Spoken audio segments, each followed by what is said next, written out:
wake up today to be average. So why are we living that way? I truly do believe that God wants us to be wealthy. God desires for us to live our best. You can have everything that you want in this life. You can have the money, the family, the marriage, the business, the car, whatever it is that you want. You can have it. Wealth is your birthright. You deserve to be wealthy. These are the secrets of a money mogul, the keys to living an abundant life. Hey moguls! Welcome to the Secrets of a Money Mogul podcast. I'm your host, Jalesa Ann, and I'm on a mission to help 1 million women reach financial freedom.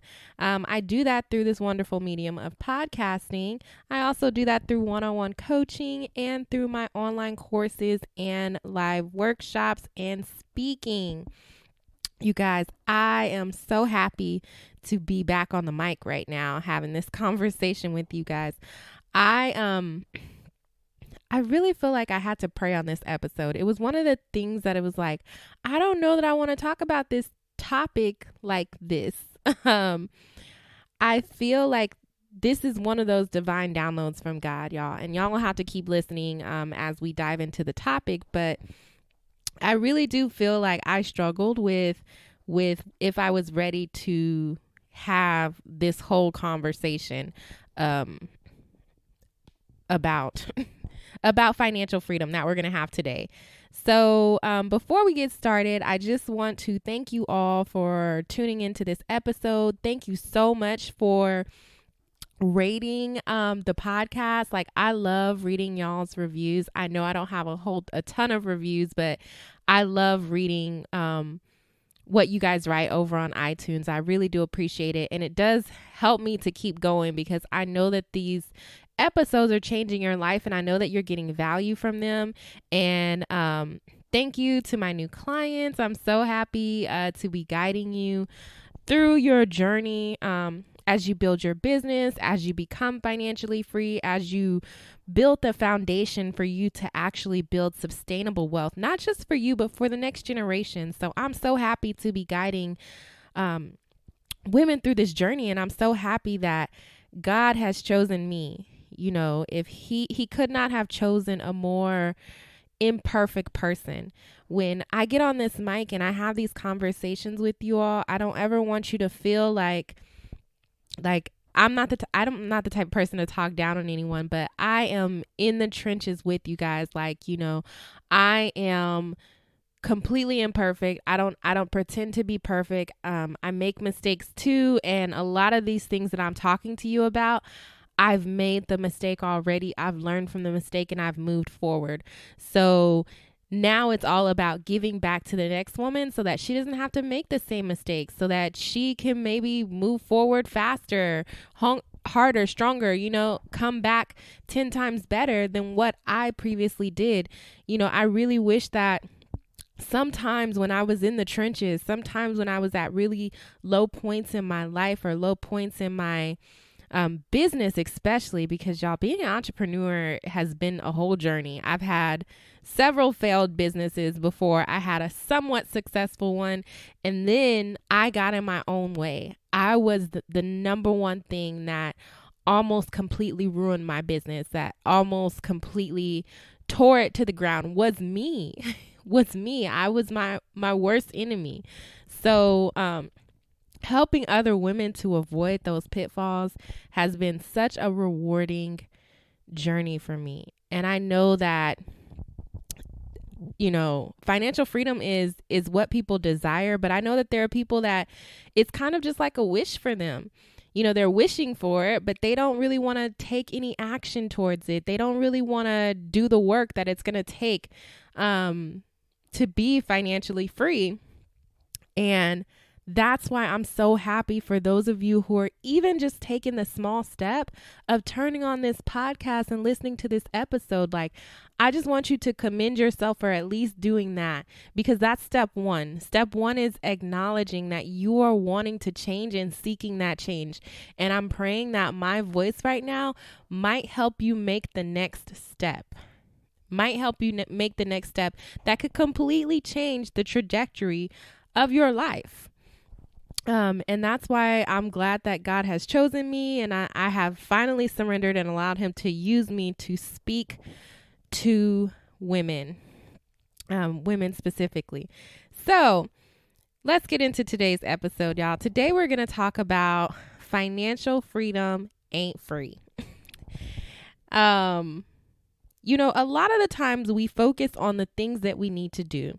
We focus on the things that we need to add to our life, the habits that we need to be doing. But sometimes, especially on a financial journey, especially when you're building a business, especially when you are really wanting to lay the foundations of wealth, so that you can build a sustainable wealth, like so that you can actually have a future. It's more about what we need to subtract, right? What we need to take away. What is it going to cost?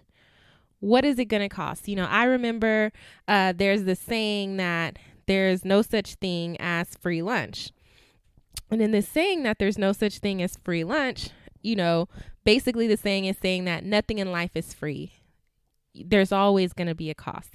Sometimes that cost is monetary. So sometimes, you go to the store, you get an item and you pay actual physical money for that product. Like you swipe your card or you pay cash or you write a check or whatever it might be.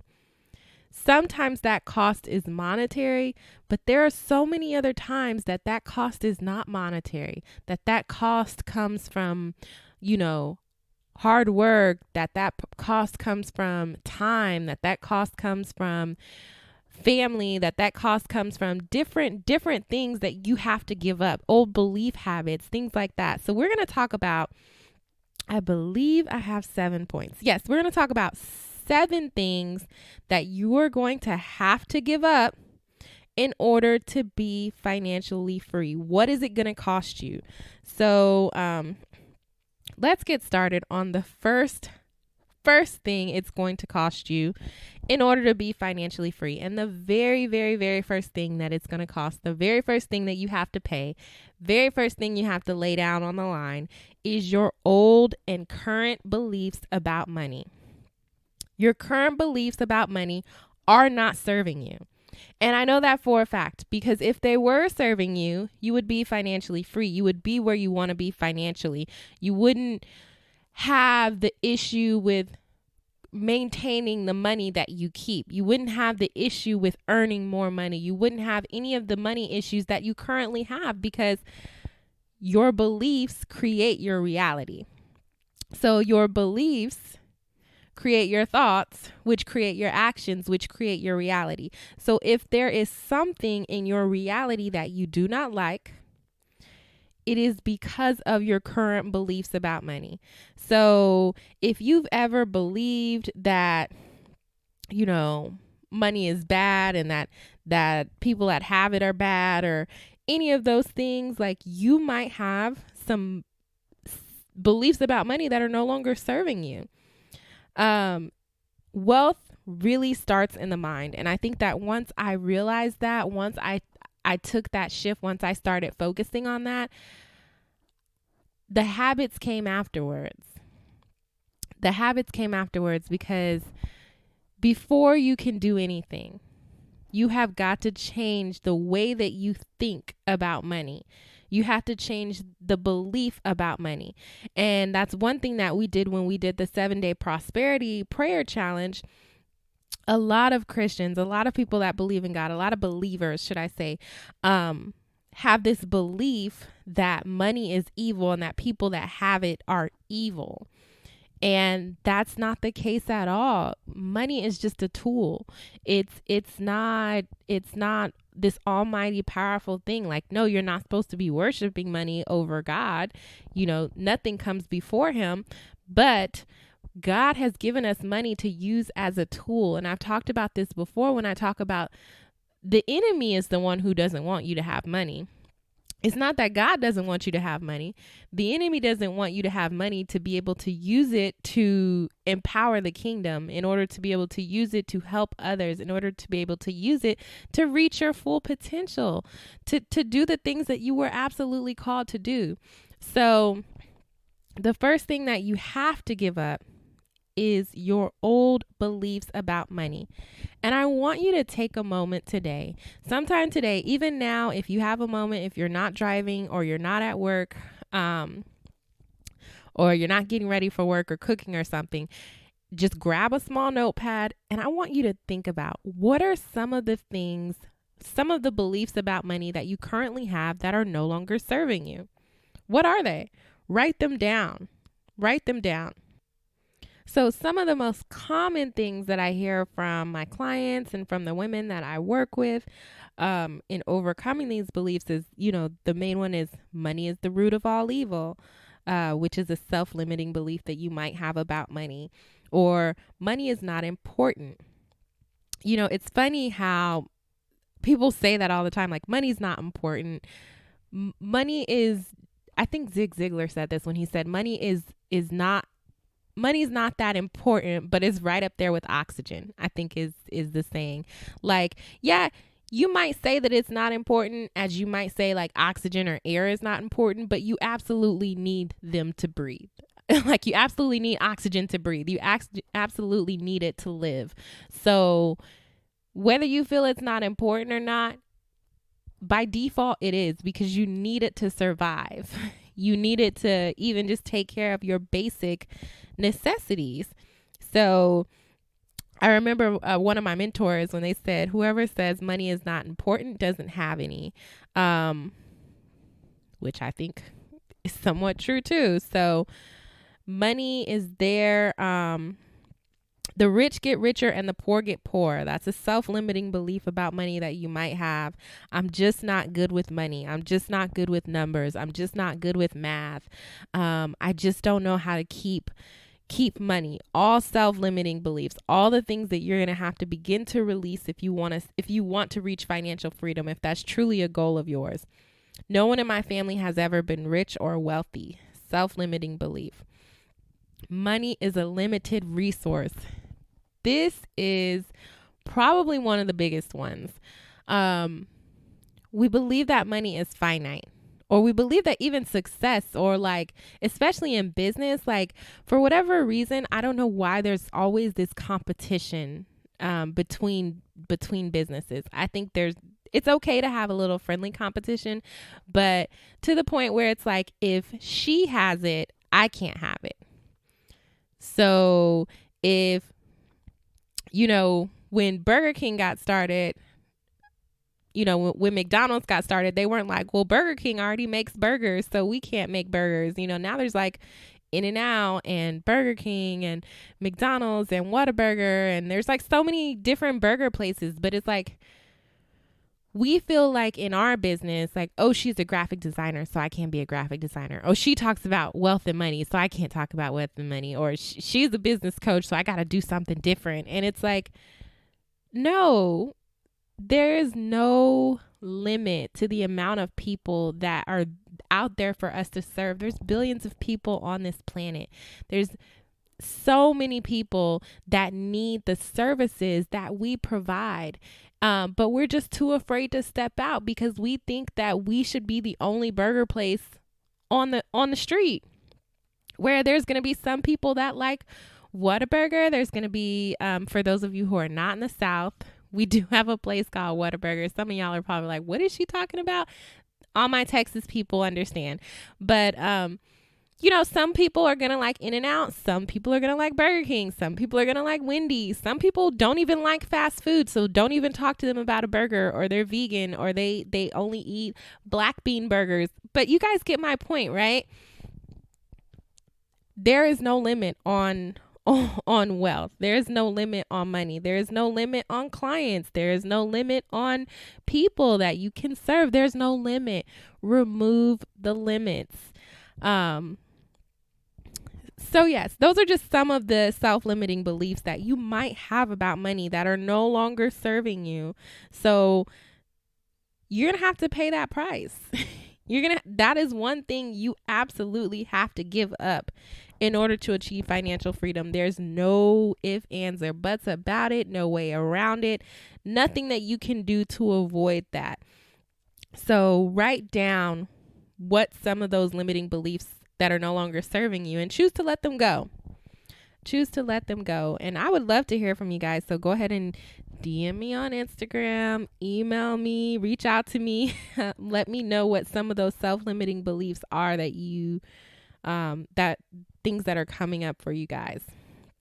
So the second thing that you're going to have to pay in order to achieve financial freedom, which is the second thing that you're going to have to give up, is despising or even envying rich people.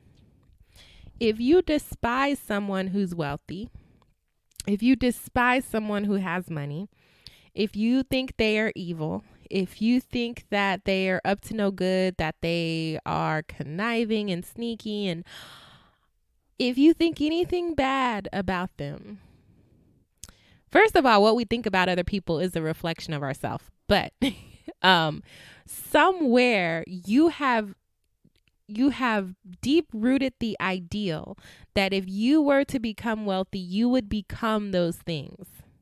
So if you believe wealthy people are sneaky, if you believe wealthy people are evil, if you think that they are dishonest, whatever you think that they are, you believe that if you become wealthy, you will be those things too.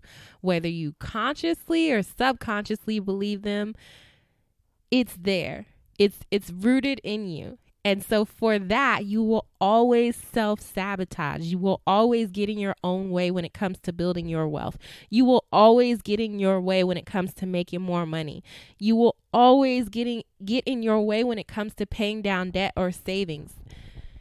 There is something that will always come up and get in the way because you cannot possibly become somebody that you despise. You can't. You just can't. That's just not how this works. Like, our natural human instinct is to move away from pain. Away from pain. Like, that's it. Move away from pain. And if for whatever reason you believe, even the smallest belief, that being wealthy, being rich is going to cause you pain or cause you to be somebody that you dislike, you will move away from that. You will self-sabotage. And I guarantee that if you sit and you think about it and you write down maybe just one specific time where you were on the verge of doing something that could potentially have brought you extreme wealth, like you were going to apply for a new promotion, but you decided not to apply for it, or you were going to start a new business, but you decided not to start it, or that you had the potential to work with a big client, but you kind of like self-sabotaged. You guys, I'm going to tell you guys a situation where I self-sabotage. So I have a mentor of mine, someone that I've admired for so long. She is an amazing coach. She's really well known, and she's a beautiful person inside and out.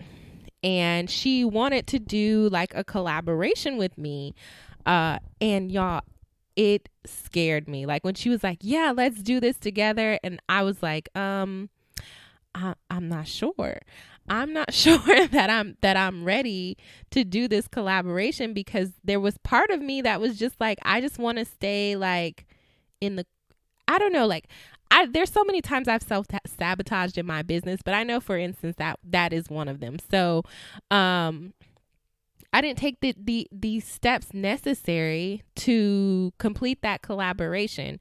So I sent the email, but I sent it a little bit late, which is not a good thing when you're working with someone who's like very like on top of their stuff. Like, and I'm being completely honest with y'all. Like, I messed this collaboration up. I did not make myself look like the type of person or the type of partner that you would want to collaborate with, but that's not even my personality. Like, I'm always on top of stuff. Not to say that I don't make mistakes, but I know deep in my heart, I know to my core that was something that I was struggling with, that was fear speaking out. Like that was just something that honestly, like I messed it up. I don't know how to better say that. I hope you guys don't think that I'm just rambling, but I hope y'all get what I'm trying to say, is that self-sabotage is real. So if you despise who you think you will become, if you become wealthy, you will not get there. You won't. You'll figure out a way to make sure that doesn't happen.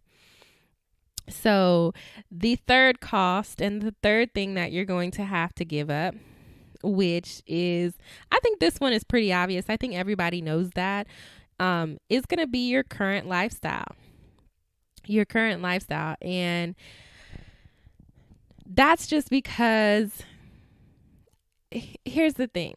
I don't teach frugality. I always teach from a prosperity teaching. Like, I don't necessarily think you should be living off ramen noodles so you can pay off all your debt.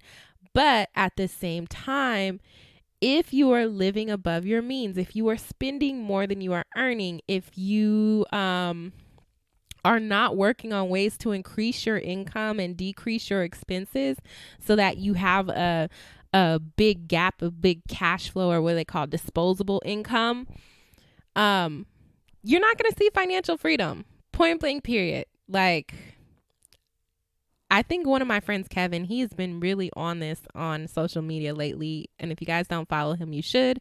His name is Kevin. His brand is Building Bread. He is going to be on the podcast. I have an episode recorded with him, but he was talking about how income is not wealth. People really mix up the two.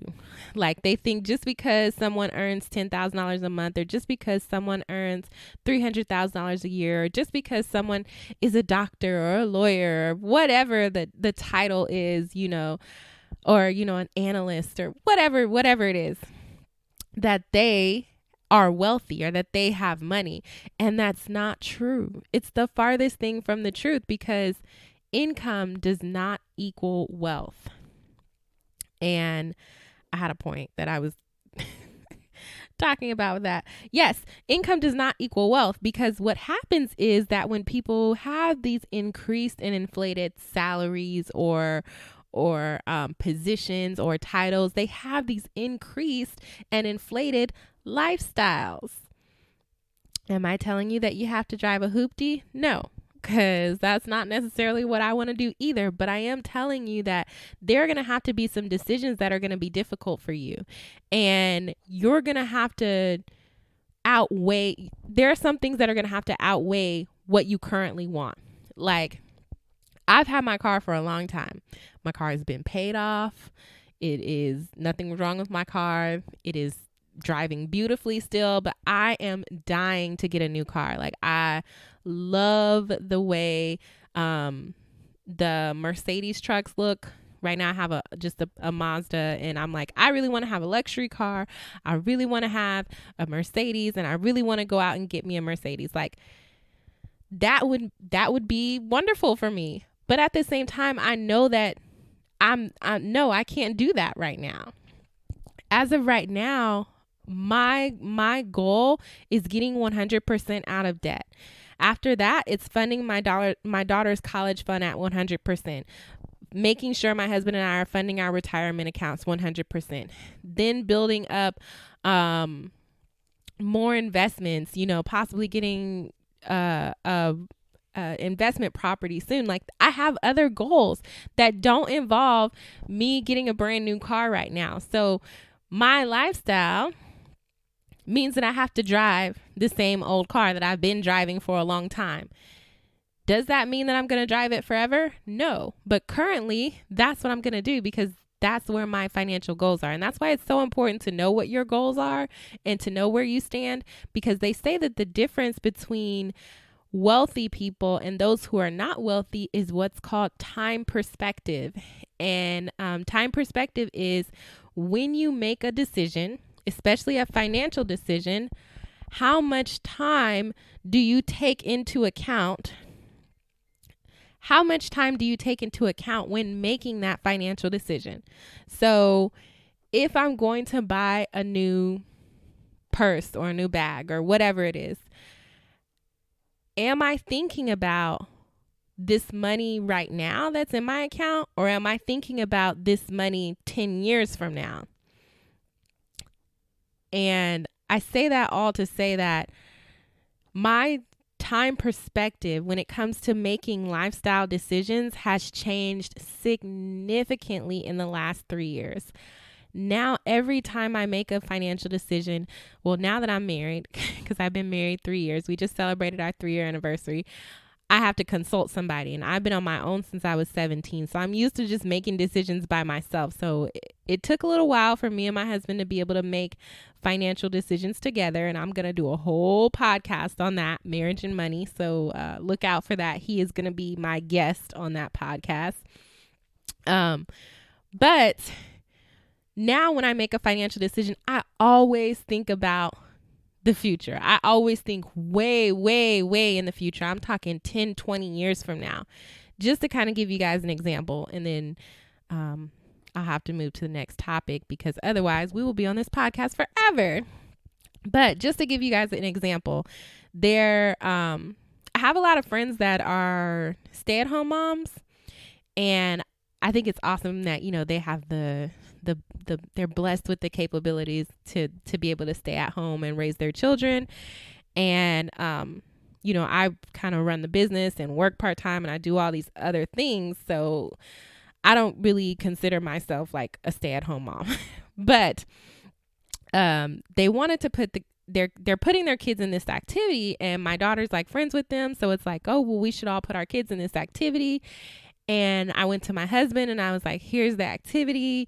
Here's how much it costs. What do you think? What should we do? And my husband and I are running the numbers. And I'm like, well, yeah, is she really going to enjoy this activity at this age? Because my daughter's 1. So she's still learning a couple things.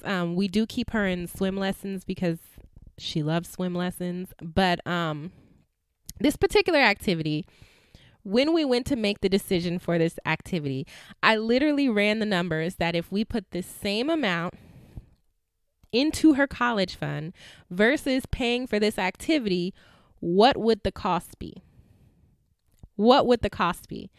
Because right now it's like, oh, it's only, $400 or only $100 or only this amount of money. The purse or the shoes is only $200 or whatever it might be.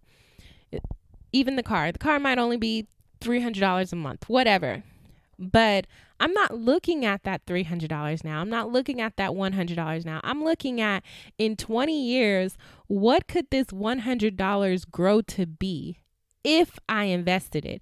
And I got my compound interest calculator out, and I said the market does 10% on average. On average for the last 100 years, it's done about 8 to 10%. So guarantee, I've had years that it's done 19%. I've had years that it's done 5%. So up and down. I wasn't in the market when all the crashes happened, so I haven't experienced the negative markets. But on average, it's going to do 10%. So if I put this $100, if I put this $500 in here, what is it going to be in 20 years? What is it going to cost us? Right? And the numbers are mind blowing. Seriously, it's mind blowing. Even we're at the point where we're reevaluating our life insurance policies.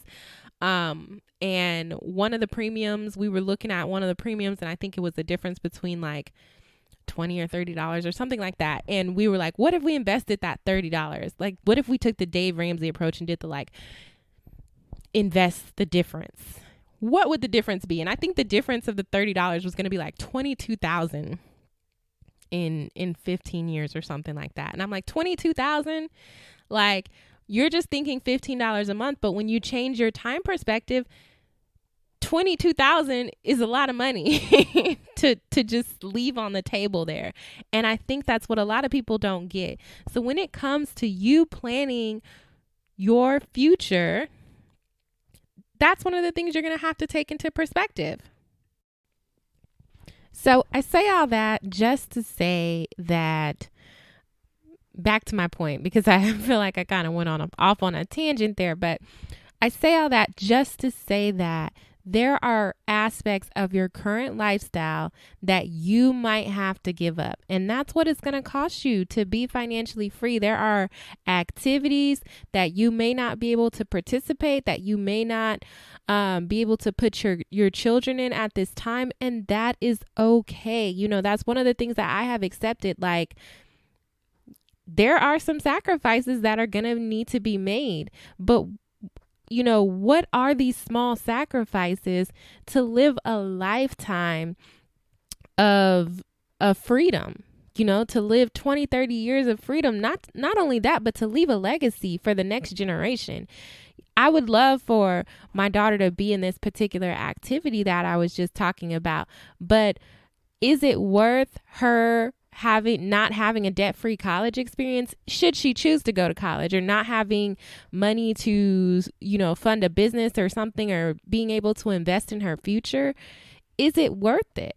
So that's one of the things that you may have to pay. That's one of the costs that you that you are going to incur when you're on this journey. Like I said, financial freedom ain't free. It's not free. And that's one of the things that it's going to cost you, is your current lifestyle, aspects of your current lifestyle. So let me get to point number 4, y'all, because I got a couple more points to go. So point number 4 is, the fourth thing that it's going to cost you is being impatient. Being impatient. Listen, guys, there are no quick fixes. There are no shortcuts. There's no elevator. I think I've said this before on the podcast. Trust me, if there was a shortcut, I would have found it by now. I think I'm very observant, and I tried to find all the shortcuts. I tried to do it, you know, as fast as possible, but there is no shortcut to financial freedom. It's about your daily habits. It's about decisions that you are making today that are going to affect you 20 years in the future. It's about you being consistent with your business right now so you can allow it to grow. Y'all, like, that's what it is. Like, there's no other way around it. You have to put in the work now. You have to do the work now.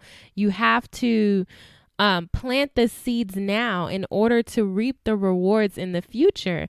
And with that comes a level of patience that you have. You have to have. You have to give up being impatient. You have to give up wanting things to happen overnight. You have to give up this popcorn mentality that, you know, things are just supposed to... You're just supposed to put it in the microwave and it's just supposed to be done overnight. These things take time. All you have to do is stick to the plan. All you have to do is be consistent. All you have to do is show up. That's all you have to do. I think we overcomplicate things, and when we're not willing to give up being impatient, when we're not willing to give that to God and kind of let that go, that is what stops us. Even with my own journey, you guys, like, I really feel like I got in my own way so many times. There's so many times that I got in my own way. And when I would reflect on that, the reason I would be getting in my own way was somewhat self-sabotage, but mainly because I was frustrated that things were not happening as fast as I thought they should be happening.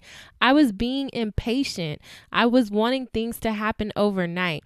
And here's one thing that I was talking to a really close friend of mine about the other day, is that right now I'm at a point in my life where I don't want to be so focused on what I feel like I should have at this point in my life, where I feel like my business should be at this point in my life. You know, I don't want to be so focused on that I miss where God is trying to take me in 5 years. Don't be so focused on where you are right now financially, or where you are in your business, or even where you are in your relationships, or like in your life, as far as if you desire to have a spouse and you feel like that person's not there yet. Don't be so focused on what's lacking in your life that you miss where God is trying to take you in 5 to 10 years. You miss the person he's trying to introduce you to. You miss the opportunity that he has laid at your feet, and all you have to do is step into it in order to receive everything that you are desiring. But because it might not be happening in the timeline that you feel it should be happening, you want to throw a hissy fit. And I'm speaking my own sermon here. You know, when I come on this podcast, I tell you guys, I'm not perfect. I made plenty of mistakes, and I have thrown several hissy fits with God. I have had several conversations with God about how I felt like this should have happened at this time. This should have happened then. And this, you know, this is my timeline. But listen, he does not follow our timeline. He does not follow our timeline. And if you really want to be financially free, if that is really something that you truly desire, if you truly desire to wake up and one day never have to worry about money, never have to think about where your next dollar is going to come from, have passive income, multiple six figures of passive income, to be able to just spend time with your family and love on the people who you just enjoy loving on. Like I'm telling my own dreams here. I don't know if I'm speaking to anybody else, but I'm definitely telling my own dreams here. If that's something that you desire, you are going to have to give up being impatient. You're going to have to stop looking for the overnight success. If you need help with the ideal of overnight success, go back and listen to the last episode, which was how to be an overnight success. Go back and listen to that episode, because I talk about being impatient. I talk about this wanting quick fixes. So yeah. That's all I'm going to say about that. Number 4 is that you have to give up being impatient. So the fifth thing, the fifth cost that you'll have to pay, the fifth thing that you're going to have to give up in order to achieve financial freedom is the ideal that you are not worthy of wealth. When I work with clients, when I speak with women, around the country, even around the world, you know, I've had clients that were in a few other countries. Most of my clients are in the U.S. But when I speak with clients, I really feel like this is kind of one of the number one things that holds them back. Like when it comes, and I don't know if it's I don't work with men, so I don't know if it's just something that comes up with women, but it's like this ideal that like we're waiting to feel worthy. Like we're waiting for someone to dub us as worthy of having wealth. You know, someone to give us the okay, to give us the nod, to give us the acknowledgement that it's okay to be wealthy. And sis, I'm telling you right now, if that is something you are waiting on, take this as your okay. Take this as your like, I don't know, like take this as like me saying like you are absolutely worthy of the wealth that you desire. You deserve everything that you desire. And here's the thing, God doesn't expect us to be perfect. He knows that we are completely imperfect people. So when it comes to that perfectionist mindset, we've done that to ourselves. He never told us that we had to be perfect. He never told us that.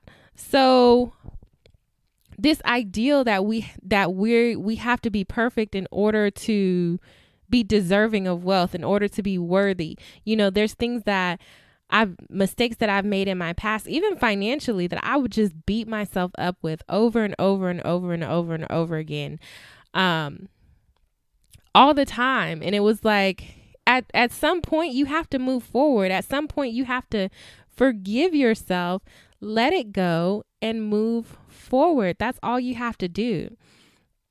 And if you truly want to reach financial freedom, if you truly want the things that you truly desire, you have got to let go of the ideal that you are not worthy of wealth. You are a child of God, and you are worthy because God has said you are worthy, because God has said you are deserving of wealth. So that's one of those things that you can't get past that. You've got to let go of the ideal that you are not worthy of wealth. So, let's see. What's the sixth thing? Let me pull up my notes. Oh, so the sixth cost that you're going to have to pay, the sixth thing that you're going to have to release or let go of in order to reach financial freedom, in order to pay the cost, is self-limiting beliefs. Self-limiting beliefs.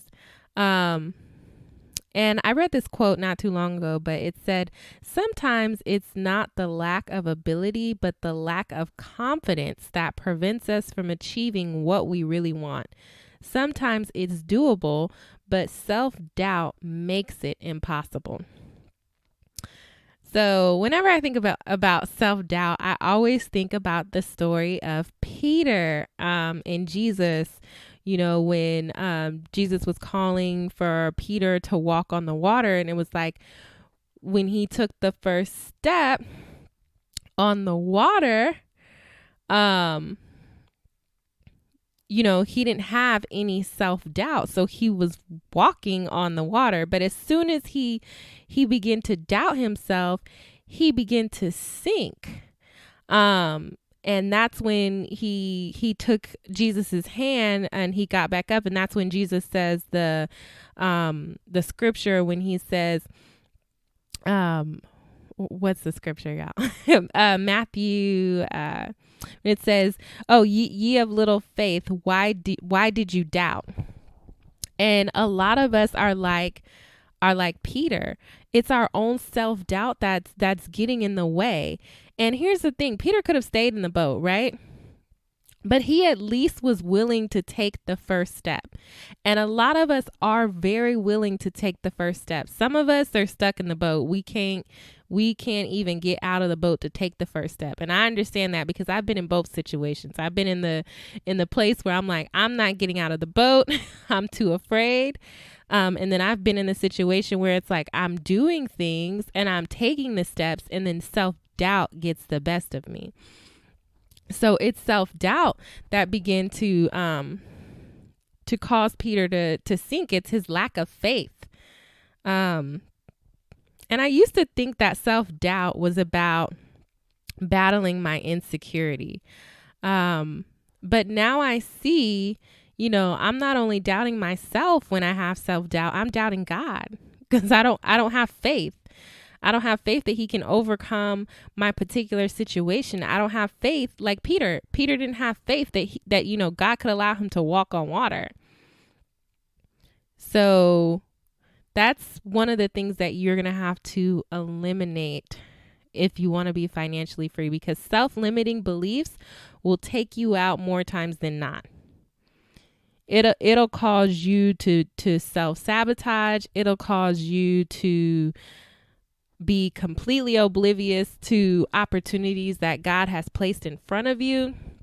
And for some of us, it'll cause us to just sit in the boat and not get out and start that business, not get out and go meet new people so that maybe you're out and about and you meet the love of your life. It may cause you to just stay in the house and stay stuck where you currently are. And that gets us nowhere. I think when it comes to life, and you know, I don't have all the life keys. I don't know everything. But what I will say is that one thing that has been a key to happiness for me is progress. It's progress. And I know Tony Robbins says this all the time, but it's like, life is not about like checking these little boxes. Life is not about trying to impress other people. Life is not about material things. It's not about money. It's not about houses. It's not about cars. I want people to have all of that and be financially free and have all that God has called them to be. But it's not necessarily about that. It's about forward progression. It's about becoming the person that you were destined to be. It's about going out there and getting everything that you are to get. So maybe that does include the material things. That does include the house, the car. That does include the kids and the grandkids and the husband, and maybe it does include all of those things. But maybe it doesn't. Maybe it's just about you becoming your best self and inspiring other people to do the same. Who knows? Everyone has a different calling.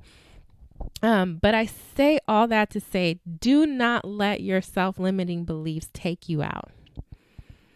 That is definitely one of the things you're going to have to give up. One of the costs to being financially free is letting go of self-limiting beliefs. So let me get to the final thing, because I feel like I have really been talking a lot today. And the final thing that you are going to have to give up, the final cost to financial freedom, is you might have to give up a few friends along the way. There are people who aren't meant to go on this journey with you. And it's a difficult thing to let good people go, because sometimes, I think when people get into like, oh, I want to cut this person off and this person's toxic, I think to me it's a little bit easier to cut off people who are toxic, who are just like, they're negative. You know that they just don't make you feel good after a conversation with them. They're not really helping you to progress in life, and you're not really helping them to progress in life. It's just a bad situation, especially if it's toxic. But there are some people who aren't bad people. They're great, genuine people. They mean well, but they're not meant to go on this journey with us. They're not meant to support us in this season. They're not meant to walk side by side with us on this journey. And I've come to realize that because I've been praying very specific prayers. And one of my prayers that I'm praying is that God begin to remove everything and everyone that is not supposed to be in my life in this season. And y'all be careful when y'all pray that prayer. I'm just going to tell y'all, if y'all if y'all want to pray that prayer, be careful, because you don't get to decide who stays and who goes. And God will put situations in your life where certain people won't be able to stand the heat. They won't be able to stand the heat, or they'll reveal something to you that maybe you didn't notice. One thing that I'm really working on, and I think I've been talking about this on the podcast a little bit, is setting boundaries with people. And I don't think that I realized how incredibly selfish some of my friends were.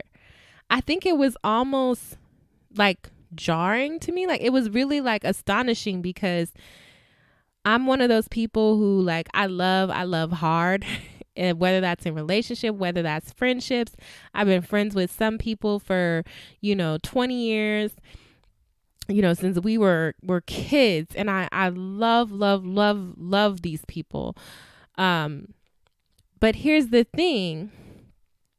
There's some things you don't realize in certain seasons in your life, because you're not meant to realize it in that season. But when you start praying certain prayers, God starts revealing to you certain things. He starts putting certain situations in place that reveal to you that maybe such and such, yeah, you've been friends with them for so many years, but they might be mighty selfish. They might only care about how you can help them. They may not be as good of a friend to you as you think that they are. And that's okay. That's okay, because some people, like I said, some people are not meant to go on this journey with us. There are some relationships that you might have to end. There are some people that you may just have to talk to a little bit less. And I say this all the time. It does not have to be this whole dramatic thing. You don't have to like take them to lunch and sit them down and say, I've been noticing you've been real selfish lately. Like, it doesn't have to be all of that. Like, first off, you don't necessarily owe anybody an explanation. If God has told you to do something, if he's told you to move a certain way, move. That's it. Move that way. Because trust me, the consequences of not moving that way are going to be far greater than the opposite. So it doesn't have to be this big thing where, it's all dramatic and tears and anger. Like, it doesn't mean that you love them any less. It doesn't mean that you hate them. It doesn't mean that, you wish them bad or anything. Like, sometimes it's okay to love people from a distance. It is perfectly okay to love people from a distance. And you never know, that distance could be needed for them just as much as it's needed for you. So I realized that God has been removing some people in my life, and whether I completely agree with it or not, I'm not sure, but I don't really have a say-so in it, because he's put particular situations in place where people have really showed me their true colors. And I still love them. I still wish them the best.